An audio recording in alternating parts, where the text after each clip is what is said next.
August 1945 সাল সকাল 7:45 Hiroshima শহরের আকাশে বেজে উঠল অ্যালার্ম। শহরের মানুষ ভাবল এটা বুঝি সাধারণ কোনো সতর্কতা, কারণ এমন অ্যালার্ম মাঝে মাঝেই শোনা যেত। কেউ বুঝতেই পারল না আজকের দিনটি বদলে দিতে চলেছে পুরো মানব ইতিহাস।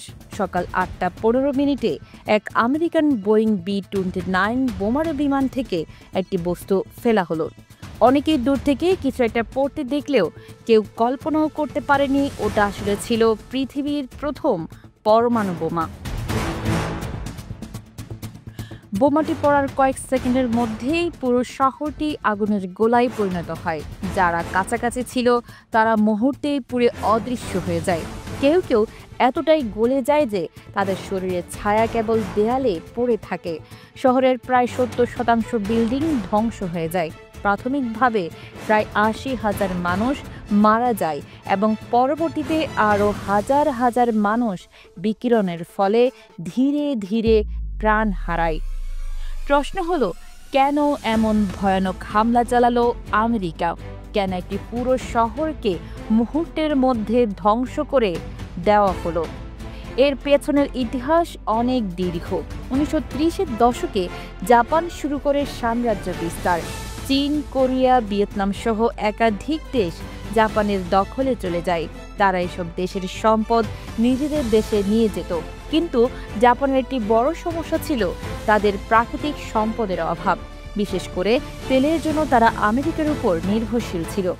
আমেরিকা শুরুতে নিরপেক্ষ থাকলেও জাপানের হিটলারের সঙ্গে হাত মেলানো দেখে তাদের মনোভাব বদলায়। আমেরিকা জাপানকে তেল সরবরাহ বন্ধ করে দেয়। জাপান আমেরিকার এই সিদ্ধান্তে ক্ষিপ্ত হয়ে যায় এবং পাল্টার প্রতিশোধ নিতে 1941 সালের 7 ডিসেম্বর হাওয়াইয়ের পার্ল হারবারে অতর্কিতে হামলা চালায়।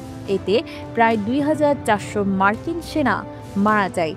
এই ঘটনার পর আমেরিকা সরাসরি দ্বিতীয় বিশ্বযুদ্ধে জড়িয়ে পড়ে।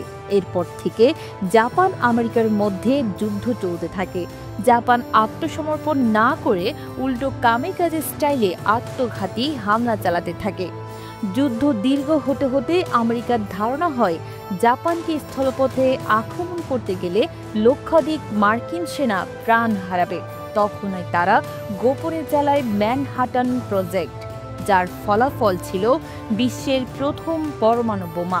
16 জুলাই 1945 সালে নিউ মেক্সিকোতে সেই বোমার সফল পরীক্ষা হয়।